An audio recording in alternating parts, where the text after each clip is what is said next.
선로역정의 영성 시리즈 6번째 시간에 주시는 하나님 말씀은 신약 성경 중에 에베소서 6장 10절에서 13절의 말씀입니다. 신약 성경 316면이 되겠습니다. 신약 성경 316면 에베소서 6장 10절에서 13절의 말씀 봉독할 때 살아계신 주님의 음성을 들으실 수 있기를 바랍니다. 끝으로 너희가 주 안에서와 그 힘의 능력으로 강건하여지고 마귀의 관계를 능히 대적하기 위하여 하나님의 전신갑주를 입으라. 우리의 씨름은 혈과 육을 상대하는 것이 아니요 통치자들과 권세들과 이 어둠의 세상 주관자들과 하늘에 있는 악의 영들을 상대함이라. 그러므로 하나님의 전신갑주를 취하라. 이는 악한 날에 너희가 능히 대적하고 모든 일을 행한 후에 서기 위함이라. 아멘. 인류 역사 이래로 우리는 아주 극도로 발달된 문명 사회 속에 살고 있습니다. 첨단 과학 기술이 하루가 다르게 발전함으로 우리의 생활 영역은 더 넓어지고 편해지고 있습니다. 얼마 전 신문 기사를 보니까 이제 우주 지구 궤도를 돌거나 달나라에 근접해 갔다 오거나 하는 우주 여행을 할 수 있는데 현재 탑승권 비용을 완납한 사람이 600명이 넘는다고 합니다. 우선 그 기본 비용을 5억 원부터 시작을 하는데 한 우주선에 타고 갈 사람이 7, 8명밖에 안 되기 때문에 경매를 5억부터 시작을 한다는 겁니다. 그런데 얼마까지 내다보냐면 2,800만 달러, 약 330억 원을 내야 달나라 우주여행을 하게 된다는 거죠. 물론 돈 없으면 우주여행은 아직 꿈꿀 상황은 아니지만은 그러나 우주 관광 시대가 열리는 날도 그리 멀지는 않았다는 겁니다. 여러분, 이렇게 첨단 문명의 시대를 구가하고 있으면서도 인간의 도덕성은 아주 바닥을 치고 있습니다. 더 갈수록 깊은 악으로 세상은 기울어져만 갑니다. 야만적인 전쟁은 물론이고 살인, 강간, 음란, 전속살인, 자살, 폭력, 엽기적인 행위 등 이루 말할 수 없는 도덕적인 부패와 환경 파괴, 가정 파괴가 전 세계에 창일하고 있습니다. 이렇게 날이 갈수록 세상이 타락하고 멸망의 길로 치닫고 있는 근본 원인을 여러분은 뭐라고 생각을 하십니까? 그저 우리는 죄 때문이 아니냐라고 한마디로 일축할 수도 있지만은 그러나 인간이 이렇게 무력하게 죄악의 나락으로 떨어지는 데는 더 깊은 원인이 있다고 생각하지 않으십니까?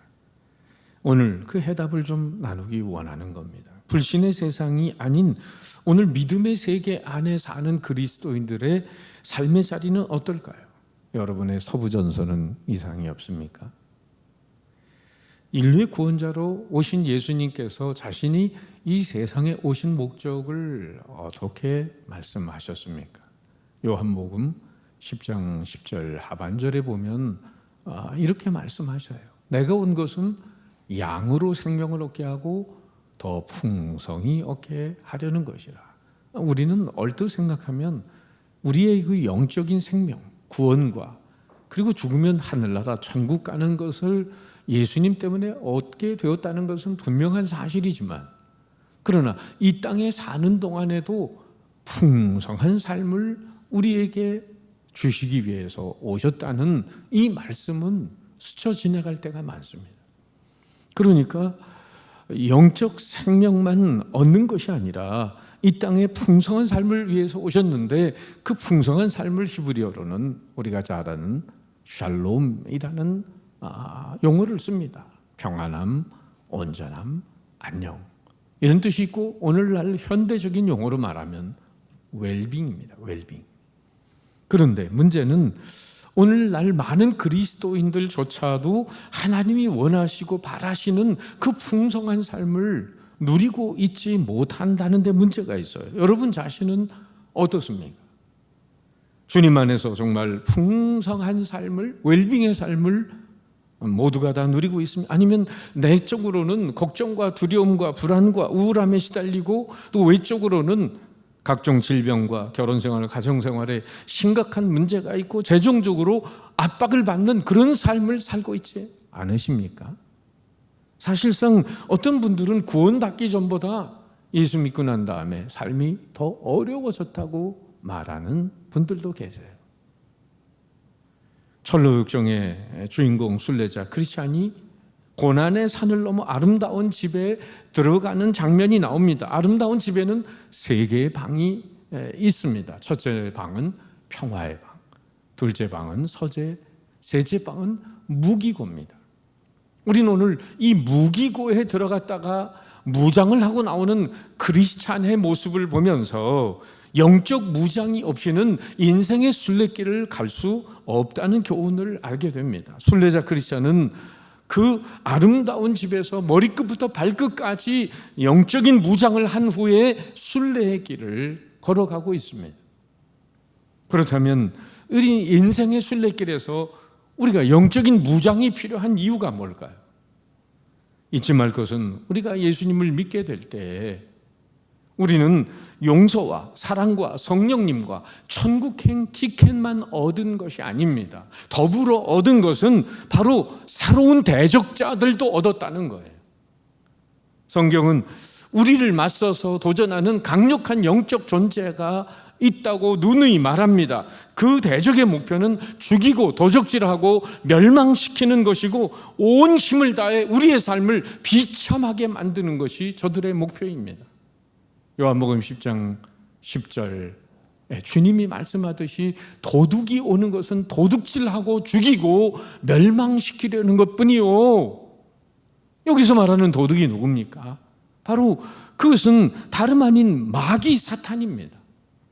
사도 바울은 오늘 6장 11절에서 마귀의 관계라는 단어를 쓰고 있는데 마귀는 본래 히라보 원문에 보면 디아블로스라는 용어를 사용합니다. 이 디아블로스라는 용어는 합성어인데 디아, 비트윈 사이에, 그리고 블로스는 던지다, 관계 사이에 파고들어서 양쪽을 다 파괴시키는 것을 바로 디아볼로스라고 합니다. 이 말 그대로 마귀는 인간관계를 단절시키는 일을 합니다. 남편과 아내 사이를 누가 갈라놓습니까? 목회자와 성도 사이를 누가 갈라놓습니까? 부모와 자녀 사이를 누가 갈라놓습니까? 고용인과 피고용인 사이, 형제와 형제 사이, 시어머니와 며느리, 고부간의 시누이 올케 사이, 다 그 배후에 알고 보면 마귀 사탄이 있습니다. 왜? 그것이 그들의 주 업무입니다. 이간질하고 갈라놓고 사이를 벌려놓고 다 망하게 하는 것이 마귀 사탄의 존재의 목적입니다. 그러니까 잘못하면 인간관계를 파괴하는 이용물이 될 수가 있는 거예요. 사탄은 구약의 19번, 신약의 36번이 거론되는데 이 사탄을 가리키는 또 다른 이름들을 성경에서 찾아보면 마귀, 대적, 거짓의 아비, 이 세상 신, 공중의 권세 잡은 자, 이 세상 임금, 옛뱀, 큰 용, 많은 사람들이 생각하는 것과는 달리 마귀는 뿔 달린 삼지창을 가지고 있는 불쾌하고 흉한 괴물이 아닙니다. 서양에서 만들어낸 흡혈귀 드라큘라도 아닙니다. 샤머니즘에서 만들어낸 그런 전설의 고향에 나오는 머리 풀고 소복을 입고 입에 칼을 물고 나타난 처녀 귀신도 아니에요. 마귀는 눈에 보이지 않는 영적인 존재이면서 지적이고 강력한 존재로 하나님과 사람을, 하나님의 사람을 속이기 위해 때때로 광명의 천사로 등장합니다. 마귀는 우리 안에 있는 내재된 부패성을 이용해서 우리의 삶의 근간을 파괴하고 있습니다. 영적인 존재인 마귀의 관계를 대적하기 위해서는 우리가 심리적으로 도덕적인 무장만으로는 불가능합니다. 여기에 바로 영적인 무장이 필요한 이유가 있습니다. 어떤 성도님이 목사님을 찾아와서 목사님, 저는 마귀의 존재를 믿을 수 없습니다. 그래서 왜 믿을 수 없냐고 그랬더니 그 성도가 하는 말이 난 마귀를 만나본 적이 없거든요. 그랬더니 목사님이 이렇게 말씀하셨답니다. 당신이 마귀를 만나지 못한 이유는 당신이 마귀와 같은 방향으로 가기 때문입니다. 그 방향에서 돌았으면 금방 마귀와 마주치게 될 것입니다. 아직도 마귀를 한 번도 만나보지 못한 성도님들 계십니까? 내가 무슨 길을 가고 있는지 한번 생각해 보세요. 여러분, 마귀 사탄이 그 자신들이 공격 대상에서 제외시킨 대상들이 있는데 누군지 아십니까? 영국의 스펄전 목사님은 이런 말을 했어요. 사탄은 결코 죽은 말을 걷어차지 않는다. 영적으로 죽어있는 사람들은 건드릴 필요가 없다는 거예요. 바로 악마의 편지로 유명한 C.S. 루이스 교수는 이런 말을 했습니다. 마귀가 가장 조종하기 쉬운 존재는 마귀의 존재를 믿지 않는 사람이다. 마귀가 있는지 없는지도 모르는 사람에게 마귀는 틈타서 얼마나 그렇게 안심하고 공작을 벌일 수 있겠습니까? 인류의 역사가 동토하기 전에 하나님을 보좌했던 천사장 루시퍼는 천사 3분의 1을 끌고 하나님을 거슬러 반역을 합니다. 그리고 하나님으로부터 하늘에서부터 이 땅으로 내어 쫓김을 당한 결과 오늘날까지 이 세상에는 어둠의 영들과 바로 영적인 전투가 벌어지게 된 것입니다. 그걸 계시록 요한계시록 12장 9절에서는 이렇게 말하죠. 같이 읽어봅니다. 시작. 큰 용이 내쫓기니 예뱀 곧 마귀라고도 하고 사탄이라고도 하며 온 천하를 꿰는 자라 그가 땅으로 내쫓기니 그의 사자들도 그와 함께 내쫓기니라. 하나님이 창조하신 최초 인간 아담과 하와가 바로 이 사단의 계략인 선악과를 먹었을 때에 역시 이 사단의 반란에 동참하고 만 것입니다. 하나님이 아담에게 주셨던 세상을 다스리는, 정복하고 다스리는 권세가 이로 말미암아 사단에게 그 권한이 넘어갔어요. 그래서 사탄은 이 세상의 주관자가 됩니다. 그렇게 된 결과를 사도 요한은 요한일서 5장 19절에서 이렇게 표현합니다. 온 세상은 악한 자 안에 처한 것이며. 그러니까 오늘 심지어 우리 그리스도인들 저타고 어디에 살고 있냐면 적들의 영토에 살고 있는 것입니다. 마귀 사탄은 적어도 여러 면에서 인간을 능가하는 존재입니다. 어느 신학자는 말합니다. 마귀에게는 여러 박사학위를 수여할 만하다. 인간의 심리를 간파하고 교묘하게 이용합니다. 그래서 마귀는 심리학 박사입니다. 또한 마귀는 우리 인간의 생각의 흐름을 파악하고 잘못된 사상을 집어넣습니다. 그래서 마귀는 철학 박사 학위를 가지고 있어요. 또한 인간의 제도 안에 들어가서 제도를 부패시키고 무력화시킵니다. 그래서 마귀는 정치학 박사입니다. 인간의 권력력을 이용하여 군사무장을 시키고 세상을 전쟁의 도가니 속에 넣습니다. 그래서 마귀는 군사 전략가입니다. 그리고 마귀는 인간의 돈을 사랑하는 마음을 이용해서 무한 경쟁을 유도해서 욕망의 포로가 되게 합니다. 그래서 마귀는 경제학 박사입니다. 사도 바울이 오늘 6장 11절에서 마귀의 관계라는 단어를 쓰고 있는데, 관계는 헬라어로 말하면 이 메소도이아라는 단어인데 바로 여기서 우리가 잘 아는 영어 단어 방법이라는 단어 메소드라는 단어가 나오게 됩니다. 그러니까 사단 마귀는 온갖 방법을 총동원해가지고 인생을 넘어뜨리려고 그렇게 애를 쓰고 있다는 거예요. 찰스 킹슬리라고 하는 분은 이런 말을 했습니다. 마귀는 죽어있는 척하지만 실은 그 어느 때보다도 분주하게 움직이고 있다. 사실 사탄과의 영적 전쟁은 창세기 3장 15절 원시복음에 예언된 대로 여자의 후손인 예수님께서 이 땅에 오셔서 십자가 부활로 바로 이 뱀의 머리 사단의 사령부를 파괴하셨습니다. 그래서 하나님의 놀라운 승리가 이 땅에 임했습니다. 그런데 여러분 6.25 때도 전쟁에 인천 상륙작전도 함께 전쟁에 이겼지만은 이 빨치산이 뭡니까? 산에 들어가서 숨어있는 빨치산 때문에 양민들이 밤에는 기어나와가지고 그들 때문에 그렇게 어려움을 당했던 것처럼 바로 이 사탄의 잔재들을 하나님은 이 세상에 주님이 재림하실 때까지 허용하고 계십니다. 여러분, 그 이유가 뭘까요? 세 가지 이유가 있어요. 첫째는 모든 피조물들에게 하나님에 대한 반역이 어떤 결과를 낳을 것이라는 것을 보여주기 위함이고, 둘째는 신자들 하여금 영적으로 늘 각성하고 깨어있게 하기 위함이며, 세 번째는 영적으로 깨어있는 이 마귀 사단의 세력과 대적에서 승리하는 사람들에게 나중에 빛나는 면류관을 씌워주기 위한 것입니다. 따라서 신자들은 이 적들과의 전쟁을 바로 이해하고 영적인 전쟁을 수행하며 살아야 합니다. 그래야 신자들은 이미 십자가 부활로 이루신 그 승리의 영광을 기초로 해서 오고 오는 세대에 수없이 사단의 세력들이 공격해 올 때도 능히 물리칠 수 있고 천국에 넉넉히 골인할 수 있는 것입니다. 여러분, 오늘 사탄의 역사가 정말 우리 가까이 맴돌고 있음을 믿으십니까? 안 믿기나 보네요.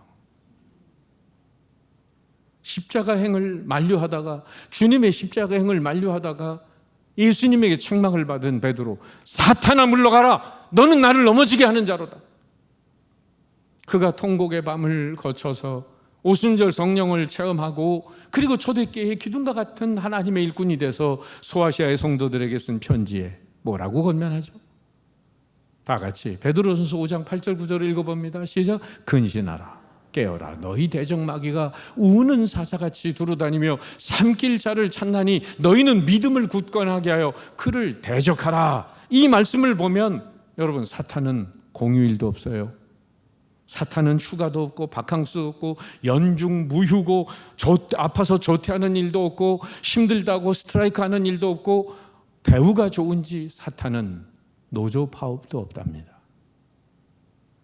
오늘 12절 말씀에서 우리의 씨름이라고 바울은 표현하고 있는데, 사탄과의 영적 전쟁은 여러분 삿발을 쥐고 씨름할 때에 한순간 방심하면 한순간에 모래바닥에 나둥거라 치는 것처럼 영적 전쟁에서 긴장을 풀면 여지없이 넘어진다는 거예요. 그러면 어떻게 해야 우리는 이 마귀와의 사단과의 영적 전쟁에서 이길 수 있을까요? 춘추시대 병법가 선무라고 하는 사람이 저술한 손자병법에 보면 지피지기면 백전불태라. 자기를 알고 적을 알고 싸우면은 능히 적을 이길 수 있다는 얘기죠. 그런데 적은 모른 채 아군의 전력만 알면 승률은 반반입니다. 근데 적도 모르고 자기도 모르면은 아군의 전력도 모른다면 번번이 실패하는 거죠. 예수 믿으면서도. 여러분, 엉망진창으로 살아가는 사람들이 있잖아요. 예전에 오래전에 권투 선수 12회전 이렇게 싸우는 거 보니까 간신히 12회전까지 가서 이기긴 이겼는데 판정승으로 둘이 다 난타전을 벌여가지고 그냥 얼굴부터 모든 몸이 만신창이가 되고 떡이 된 모습을 보면서 속으로 저는 옛날에 저걸 이긴 거라고 말할 수 있는 건가? 여러분, 구원의 턱걸이인에서 천국에 영원히 들어갈지는 모르지만 이 땅의 웰빙의 삶을 약속하신 주님의 뜻과는 전혀 다르게 엉망진창으로 살아가는 인생들이 여러분 승리했다고 말할 수 있을까요? 사도 바울은 영적인 군사인 신자들에게 그들의 적인 사탄의 작전을 알아서 속임을 당해하지 않는다고 말하면서 고린도후서 2장 12절에 이렇게 권면합니다. 이는 우리로 사탄에게 속지 않게 하려 함이라. 우리는 그 계책을 알지 못하는 바가 아니로라. 지옥을 방문했다는 한 남자가 지옥에 관한 간증을 청중들에게 합니다. 지옥에 가니까 다 좋더라. 청중 한 사람이 그 얘기를 듣고 지옥에 임시 비자를 얻어가지고 방문을 했습니다. 정말 간증과 같이 지옥에 가니까 여자의 술에 호텔에 디스코에 놀고 너무 좋았어요. 그래서 이 사람 세상에 내려와가지고는 많은 죄를 짓고 방탕한 삶을 살다가 나중에 죽어서 지옥에 떨어졌는데 완전히 불구덩이에 들어가서 그냥 고통 속에 있다 보니까 사탄에게 절규하기를, 아니 내가 젊은 시절에 왔더니 지옥이 그렇게 좋더니 지금은 왜 이렇게 고통스럽냐고 말하니까 사탄이 말하기를, 그때는 특별 세일 기간이어서. 백화점에 가도 왜 특별 세일 기간 있잖아요. 만든 얘기겠지만 여러분, 이 잘못된 의학 상식은 환자의 질병을 더 악화시킬 수 있는 것처럼 적과 싸워 승리하기 위해서는 적에 대한 올바른 지식이 필요합니다. 신자의 적인 사탄과 악한 영들은 보이지 않는 세력으로 이들에 대한 영적인 분별력이 우리에게 분명히 필요합니다. 사단을 이기는 세 가지 전략은, 첫째, 우리의 싸움의 대상을 분명히 알아야 합니다. 넬슨 제독이 어느 날 서로 싸우고 있는 두 장교를 보면서 이렇게 말했답니다. 제군들의 적은 오직 하나뿐이고 그 적의 위치는 저쪽이네. 정신들 차려. 믿는 사람들끼리 헐뜯고 싸우는데 바빠가지고 사탄과 싸울 여유가 없다는 말을 들을 때 얼마나 안타까워요? 우리는 그걸 아군 폭격이라고 부릅니다. 적을 알고 적과 싸워야 되는데 서로 믿는 사람들끼리 싸우는 거예요. 믿는 사람끼리 시기 질투, 중상모략을 하고 그저 끌어내리기 위해서 악의 다툼하는 거예요. 얼마나 사단이 박수를 치고 있겠습니까? 두 번째, 대적자들의 전략과 전술을 알아야 합니다. 오늘 본문 12절에서 바울은 어떻게 말하죠? 우리 같이 읽어봅니다. 시작. 우리의 씨름은 혈과 육을 상대하는 것이 아니요 통치자들과 권세들과 이 어둠의 세상 주관자들과 하늘에 있는 악의 영들을 대함이라. 여러분, 사탄도 조직이 있습니다. 이 어깨들만 조직이 있는 게 아니고요, 어둠의 영인 사탄도 조직을 가지고 있는데 네 가지 조직이에요. 통치자들, 권세들, 어둠의 세상 주관자들, 하늘에 있는 악의 영들, 저들은 나름대로 전략을 가지고, 그리고 각자 다른 영역에서 일하는 악령들의 집단 구조를 볼 수 있어요. 풀어서 말하면 통치자들은 누굴 가리키냐? 정치계, 권력의 배후에서 수종하는 어둠의 영들입니다. 오늘 이 정치계, 여러분 신문, 텔레비, 뉴스에서 나오는 걸 보세요. 제가 예를 다 들지 않아도 이 정치계 뒤에 각종 권모술수와 그런 그 거짓과 위선과 음모들이 난행하고 있는데, 사람들이 거기에 농간에 놀아나고 있지만 그 배후에 누가 있느냐? 이 통치자들이라는 악한 영이 정치계에 특별히 도사리고 있어요.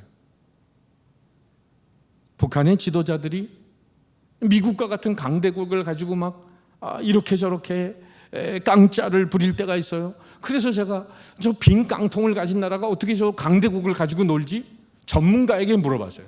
북한 전문가에게. 대답이 걸작입니다. 저들은 밥 먹고 매일 연구하는 것이 남 등쳐먹는 일인데 그걸 누가 당해내겠습니까? 이 전문가의 의견이에요. 알고 보면 그 배후에 통치자라는 사단의 세력이 든든한 후원자로 있는 것입니다. 따라서 우리도 지도자들을 위해서 기도 많이 해야 합니다. 좋은 지도자가 이 땅에 세워지도록. 두 번째는 권세들입니다. 권세들은 그 지역을 묶고 있는 악한 영의 세력을 말합니다. 예를 들면 시카고 같은 데는 옛날에 알카포네라는 유명한 깡패 두목이 있었어요. 폭력의 영이 난무하던 곳입니다. 미국에 가보니까요, 여러 도시에 한인교회들이 많이 깨졌지만은 특별히 시카고에 있는 한인교회들 4분 오열돼서 찢어진 교회들이 너무 많은 거 있죠. 이 폭력의 영이 아직도 영향을 미치고 있더라. 하와이는 쾌락의 영이 있습니다. 샌프란시스코는 동성연애 자들의 천국입니다. 예루살렘에는 분열의 영이 있어요. 종교가 4분 오열되어 있습니다. 이렇게 지역을 묶고 있는 신을 파악해서 우리는 영적으로 기도의 사명을 감당해야 합니다. 세 번째는 어둠의 세상 주관자들, 그들은 거짓말하는 영, 미혹의 영들입니다. 특별히 불신자들에게 그 마음을 혼미케 해서 복음의 광채가 비치지 못하도록 하는 거짓의 영입니다. 종교와 철학과 이념을 통해 미혹하고 거짓말하는 영인데, 현대 마귀의 6 형제가 있다고, 현대 사조에 마귀 6 형제가 있다고 말합니다. 유물사관을 토대로 한 공산주의, 이성 만능의 그릇된 과학주의, 돈이면 무슨 짓을 하는 배금주의, 그리고 초인 철학의 권력지상주의 내지는 영웅주의, 실용주의 사상의 현실주의, 그리고 상망윤리, 허무주의를 기초로 한 허영과 향락주의가 있어요. 4번째 마귀의 조직은요, 하늘에 있는 악의 영들입니다. 국가, 지역, 사상 등이 아니라 개개인에게 파고드는, 소위 우리가 예수 믿으면서도 귀신 들렸다고 하는 것. 그런데 그 귀신 들리게 하는데 어떤 걸 가지고 귀신 들리게 하느냐 하면은, 마음과 생각, 입술을 통해서 열등감, 정죄감, 부정적인 생각, 두려움, 낙심, 불신, 교만, 거역, 이런 것으로 그 생각을 사로잡습니다. 자기가 무슨 짓을 하는지도 모른 채 사단의 도구가 돼서 하나님의 역사를 가로막는 거예요. 일종의 이 사단은 거대한 군대 조직처럼 하늘과 땅을 움직이고 있는 것입니다. 그들의 영들의 조직을 일개 신자가 개개인의 힘으로 여러분 물리칠 수 있다고 생각하십니까? 에베소서 6장 12절에 이하의 말씀을 유진 피터슨 목사님이 쓴 메시지 성경에는 이렇게 말합니다. 이 싸움은 마귀와 그 수하들을 상대로 끝까지 싸우는 사느냐 죽느냐의 싸움입니다. 단단히 준비하십시오. 여러분은 지금 혼자 힘으로 다루기에는 벅찬 상대를 마주하고 있습니다. 그럼에도 불구하고 좋은 소식은 뭡니까? 마귀 사탄은 전지전능한 능력은 아니라는 거예요. 인간보다는 뛰어나지만 하나님보다는 못합니다. 그렇기 때문에 우리가 그 하나님과 하나님의 아들 예수님 안에 거하기만 하면 능히 사단의 관계를 물리칠 수 있는 줄 믿습니다. 여러분, 하늘을 아는 비결이 뭡니까? 비행기 타면 됩니다. 바다 위를 걸을 수 있는 비결이 뭡니까? 배 타면 됩니다. 마찬가지로 우리가 주님 안에 거하면, 주님의 능력을 의지하면 악한 마귀나 사단이 부리는 악의 영들을 전혀 두려워할 필요 없어요. 그래서 바울은 10절에 이렇게 말하는 겁니다. 주 안에서와 그 힘의 능력으로 강건하여지고, 그리고 적극적으로 우리가 이 사단 마귀의 전술 전략을 승리하려면 3번째는 하나님의 전신갑주를 입어야 한다고 바울이 권면합니다. 11절 말씀, 마귀의 관계를 능히 대적하기 위하여 하나님의 전신갑주를 입으라, 우리에게 무장하라는 명령입니다. 온몸을 감싸는 영적인 갑옷을 입으라는 얘기인데, 구체적으로 말씀드리면, 첫째, 진리로 너희 허리띠를 띠라. 진리는 성실과 진실과 참입니다. 우리 마귀와 싸우기 위해서는 하나님 앞에 성실하게 진실하게 참되게 서는 자세가 필요합니다. 2번째는 의의 흉배 혹은 호심경을 붙여야 합니다. 마귀가 우리를 찌르는 급소가 이 부분이기 때문에 우리의 삶에 불의한 요소가 있으면 마귀는 하나님께 참소합니다. 하나님, 저 신자라고 하는 저 인간 좀 보세요. 저렇게 너절하잖아요. 죄를 범하면 마귀는 그 틈을 비집고 들어와서 우리를 넘어지게 합니다. 그러므로 주님의 보혈로 우리가 의롭게 되었음을 알고 마귀가 참소할 여지를 주지 말아야 됩니다. 우리의 가슴을 보호하기 위해서는 그리스도의 의로 무장해야 한다는 말씀이에요. 3번째, 평안의 복음이 준비한 것으로 신을 신어야 한다. 군인도 안정성과 기동성을 위해서 군화를 신어요. 그리스도인의 병사는 어디서나 평안을 추구하는 도구가 되어야 한다는 거죠. 4번째, 믿음의 방패를 가지라. 방패란 상대의 칼이나 불화살을 막아내는 중요한 방어용 무기입니다. 바울은 이 방패를 믿음에 비유했습니다. 마귀는 계속해서 우리를 향해 의심과 두려움과 염려의 화살을 쏘아댑니다. 너의 하나님이 어디 계시길래 너는 그 모양 그 꼴이냐. 이럴 때일수록 우리는 의인은 믿음으로 말미암아 산다고 하는 하박국 선지자의 믿음을 가지고 오히려 하나님을 의지하는 믿음으로 적을 이길 수 있어야 한다는 거죠. 5번째, 구원의 투구를 쓰고, 여러분, 우리 생존에 치명적인 이 두뇌를 보호하기 위한 건데, 구원의 확신과 소망이야말로 우리를 지키는 강력한 무장입니다. 이미 죄로부터 내가 구원받았다는 것과 오늘 사망의 음침한 골짜기를 걸어도 부활의 놀라운 영광을 덧입을 수 있다는 이 구원의 투구를 써야 한다는 거죠. 사도 바울은 이어서 공격용 무기 2개를 말합니다. 그것은 바로 말씀과 기도입니다. 지금까지 말씀드렸던 그 6가지, 5가지는 바로 방어용 무기였어요. 그런데 이제 공격용 무기인 칼이 나옵니다. 칼은 하나님의 말씀이에요. 교회사에서 무수한 하나님의 사람들이 마귀의 유혹을 말씀으로 물리쳤습니다. 예수님도 마태복음 4장에 보면 공생의 처음 마귀의 3가지 시험을 말씀으로 다 물리치셨습니다. 그래서 바울은 6번째, 성령의 검 하나님의 말씀을 가지라고 권면합니다. 7번째, 그리고 성령 안에서 기도해야 한다고 말씀합니다. 18절 말씀, 모든 기도와 간구를 하되 항상 성령 안에서 기도하고 이를 위해 깨어 구하기를 항상 힘쓰며 여러 성도들을 위하여 구하라. 기도는 만사를 해결하는 능력인 줄 믿습니다. 기도 없이 싸움을 승리로 이끌 수 없어요. 전자제품 아무리 사도 여러분, 전기가 들어옴으로 작동하고 능력을 발휘하듯이 기도함으로 하나님의 능력으로 강건해지고 성령 충만하여 승리할 수 있는 것입니다. 특별히 중직자들이 여러분 새벽 기도 하세요. 어려운 때일수록 새벽 기도 나와서 누가 교회를 지킵니까? 자기의 영혼도 못 지키는 사람들이 어떻게 교회를 지킬 수 있어요? 유진 피터슨 목사님은 이 17절 18절의 말씀을 이렇게 메시지 성경에 담았습니다.